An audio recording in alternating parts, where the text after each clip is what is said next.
Numa hora de indignação, Rui Barbosa escreveu: de tanto ver triunfar as nulidades, de tanto ver prosperar a desonra, de tanto ver crescer a injustiça, de tanto ver agigantarem-se os poderes nas mãos dos maus, o homem chega a desanimar-se da virtude, a rir-se da honra, a ter vergonha de ser honesto.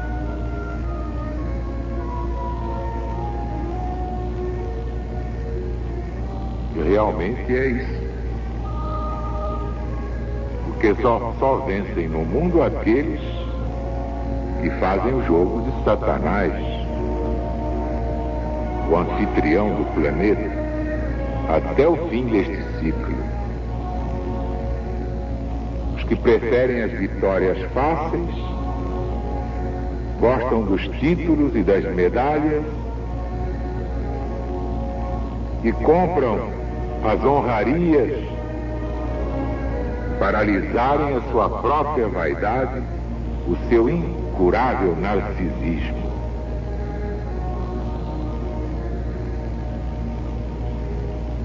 Mas Jesus deixou a lei no seu Evangelho. Buscai primeiro o reino de Deus e sua justiça, e todas as coisas materiais recebereis como acréscimo da graça de Deus. Os homens inverteram a lei. Eles primeiro buscam as coisas materiais. Quando houver tempo, pensarão no reino de Deus. Então, esse povo vive de cabeça para baixo plantando bananeira. É assim que ele anda, de pés para cima. Quem governa o corpo são os pés. A cabeça está lá embaixo.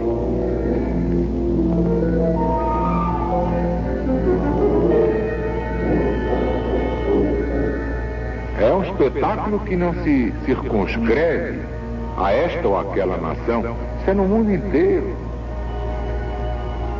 A humanidade prefere a inteligência nos pés, porque a inteligência na cabeça consome muita noite de estudo e ninguém quer estudar, quer vagabundagem. Todo mundo quer rosetar, farrear. Evangelho? Deus me livre, não me fale nisso. Apocalipse para quê? O negócio é viver a hora que passa. É o prazer da carne, porque tudo morre. É arranjar pistolão, é a gente se agachar, beijar o tapete do chefão. É perder a vergonha, perder a moral, perder o caráter, mas subir na vida. Entendeu, bicho? Estica o bicho. Entendeu, bicho? É a bicharada mandando no mundo. Mas até quando? Até daqui a pouco. Porque tudo isso vai ser dizimado, vai ser ceifado. E realmente o homem passará a dar de cabeça para cima, de pés no chão. O bípede vai voltar a colocar o reino de Deus no primeiro plano. Então, nunca mais triunfarão as nulidades. A desonra não poderá mais prosperar. Ninguém vai ver crescer a injustiça no mundo. Não se agigantarão os poderes nas mãos dos maus. O homem jamais desanimará da sua virtude, jamais poderá rir da honra, jamais terá vergonha de ter caráter, de ser honesto. Porque só Deus prevalece. Satanás daqui a pouco estará destroçado, ele e toda a sua corte.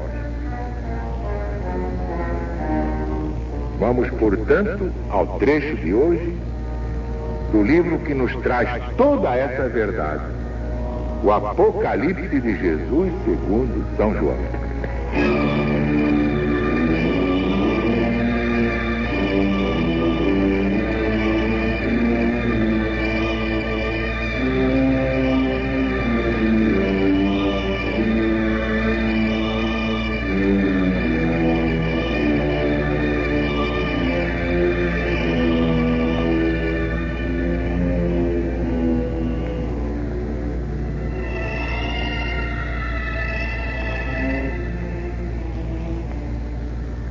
Então veio um dos 7 anjos, que tinha os 7 cálices, e falou comigo, dizendo: vem cá, eu te mostrarei a condenação da grande prostituta, que está sentada sobre as grandes águas. Com ela se corromperam os reis da terra. Ela tem embebedado os habitantes da terra com o vinho da sua prostituição.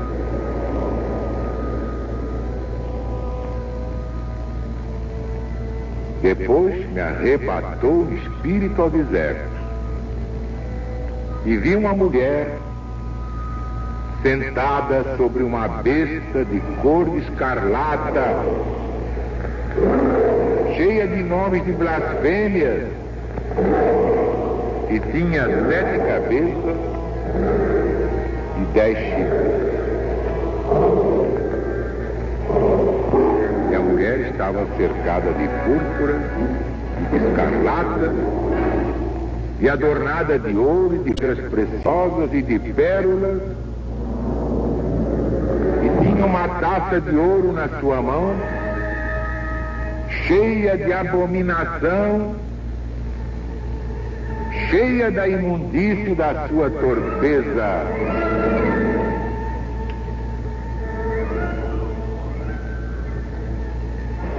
Estava escrito na sua testa este nome: Mistério, a grande Babilônia, a mãe das devassidões, das abominações do mundo.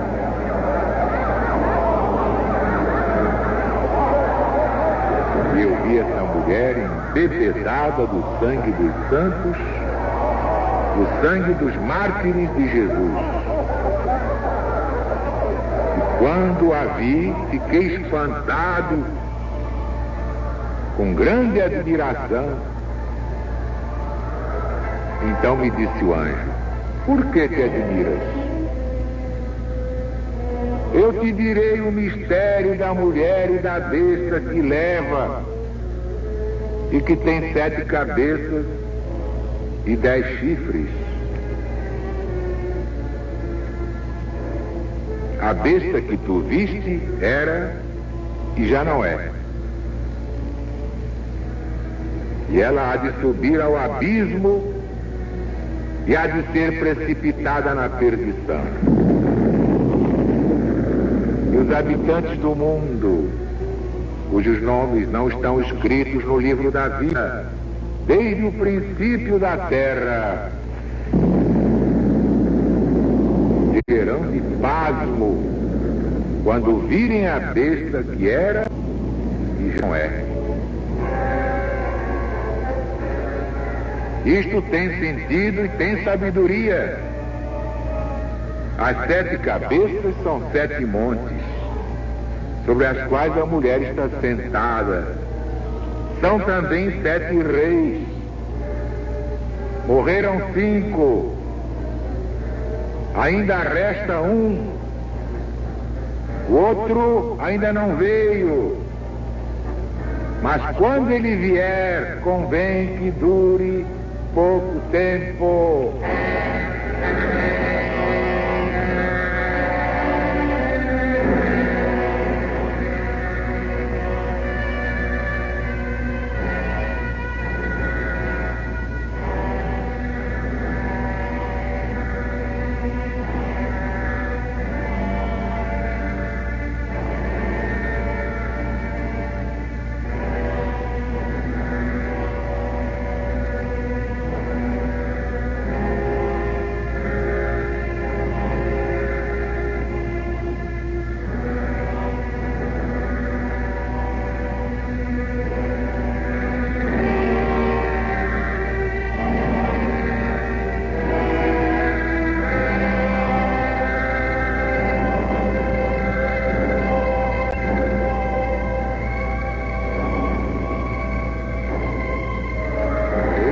minha gente.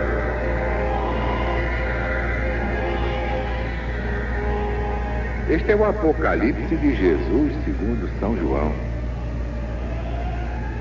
Vem aí a condenação da grande prostituta. Quem é essa prostituta? É Roma. E na primeira volta cíclica,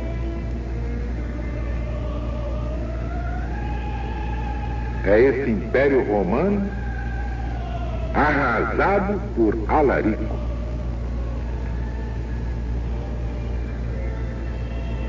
E vi uma mulher sentada sobre uma besta de cor de escarlata.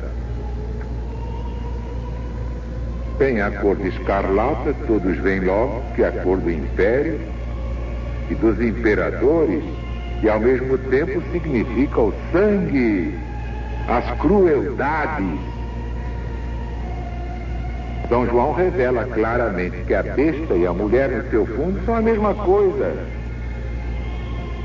E que uma e outra é Roma com o seu império. Por isso a besta é representada como a que tem os 7 montes. E a mulher é a grande cidade que domina sobre os reis da terra. Portanto, uma e outra é Roma. Mas a mulher é mais própria para significar prostituição, que nas Escrituras forma o caráter da idolatria. Cheia de nomes de blasfêmias. A besta que estava cheia desses nomes, como se vê no grego, também se vê na combinação do que da mesma besta João disse no capítulo 13º. Esses nomes de blasfêmia eram os títulos que por todo o império se davam a Roma. Até lhe chamavam Urbs Eterna, isto é, a cidade eterna, como se houvesse alguma coisa eterna aqui embaixo, de construção material. Mas dedicavam a Urbs Eterna templos e medalhas com a inscrição, vejam a pretensão, por favor, Dea Roma, a deusa Roma. É muita pretensão, puxa vida. E a mulher estava cercada de púrpura. A cor do vestido está designando Roma, seus magistrados, seus imperadores, que se distinguiam exatamente pela púrpura. O ouro e as pedras preciosas de que estava ornada são os sinais da sua vaidade, atrativos do amor impuro que ela queria inspirar. O vaso de ouro na mão é o mesmo de que fala o profeta Jeremias, no Velho Testamento. Ele diz, no capítulo 51, Babilônia é um copo de ouro que embebeda toda a terra. Todas as nações beberam do seu vinho, por isso ficaram embriagadas. Por este vinho de Babilônia se devem entender os erros e os vícios com que ela empeçonhou o mundo inteiro. Estava escrito na sua testa este nome, mistério. É como se ele dissesse, aqui está uma personagem mística debaixo do nome de Babilônia, Roma. Este é o sentido mais natural. Mas também se pode entender de outro modo, isto é, que a prostituta tinha escrito na testa o nome mistério como um rótulo a significar que aquela personagem tinha seus mistérios na sua religião. Mistério é. E sobre eles estava a sua denominação fundada, porque Roma, desde seu nascimento, estava consagrada a Marte. Então eles diziam lá que isto era o que a fazia vitoriosa. Sabe lá o que é a proteção de Marte? E essa mesma Roma tinha em alta veneração os livros chamados sibilinos, os livros misteriosos, os livros secretos. No fundo era tudo magia negra. Era aquele paganismo supersticioso que acreditava que Roma era invencível pelos séculos dos séculos.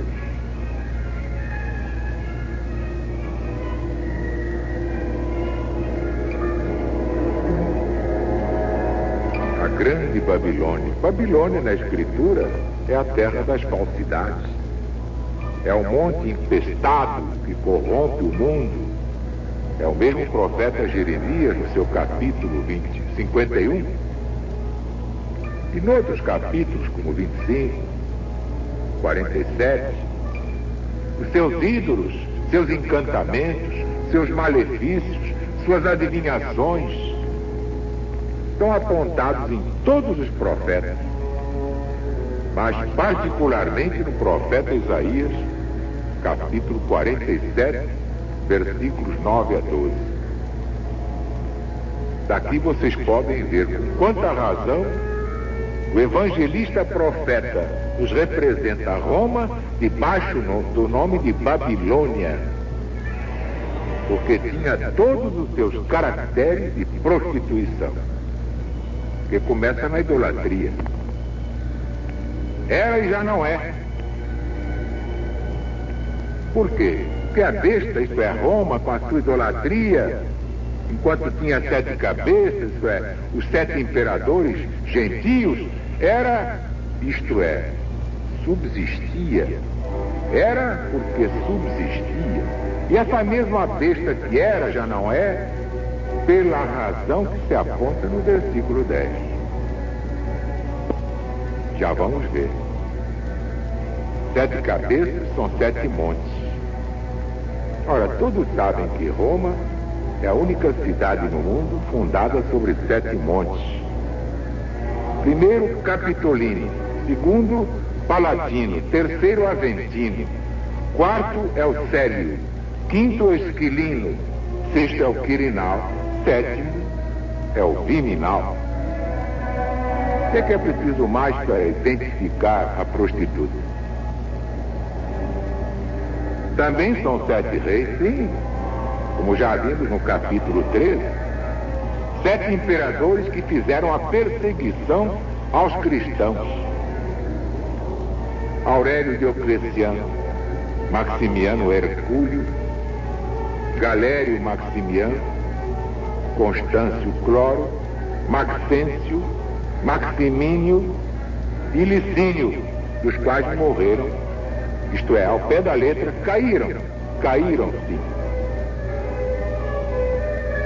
Estes foram Aurélio Diocleciano, Maximiano Hercúleo, Galério Maximiano, Constâncio Cloro e Maxêncio. Mortos todos entre o ano 303, em que começou a perseguição, e o ano 312, em que Maxêncio foi derrotado por Constantino, e a cruz ereta no meio de Roma por esse príncipe vitorioso. Morreram 5, resta ainda um, o outro ainda não veio. Quando ele vier, convém que dure pouco tempo.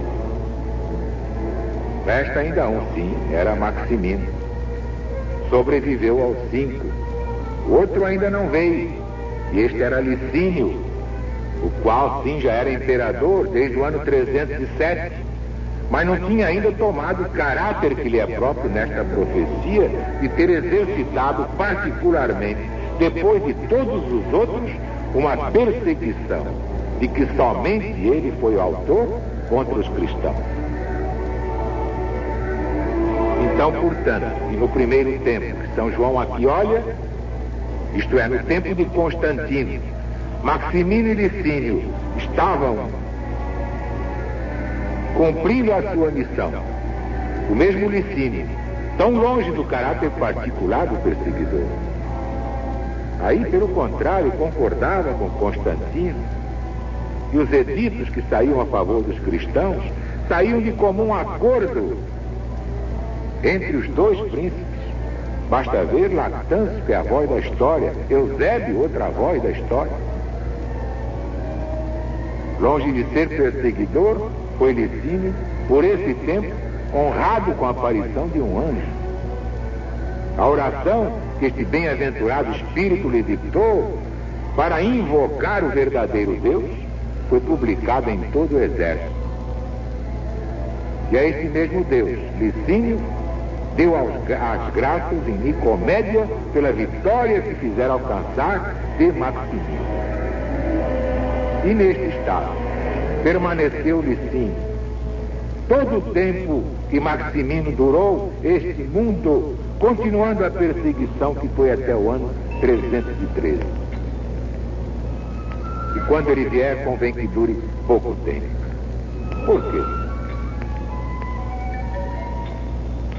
Vejam que a força da profecia exatamente aconteceu isso.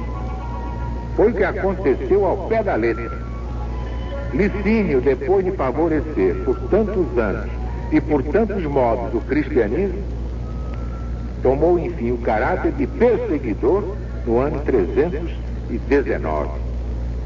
Mas a sua perseguição não durou senão 4 anos, porque parou em 323, quando, derrotado por Constantino na batalha de Cíbales, morreu pouco depois estrangulado em Tessalônica. Tempo que São João podia chamar pouco tempo.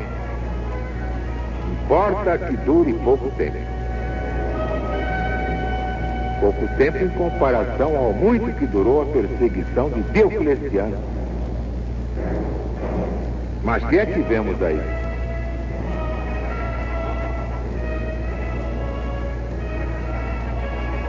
Já na primeira volta cíclica, a justiça de Deus derrubou os tiranos.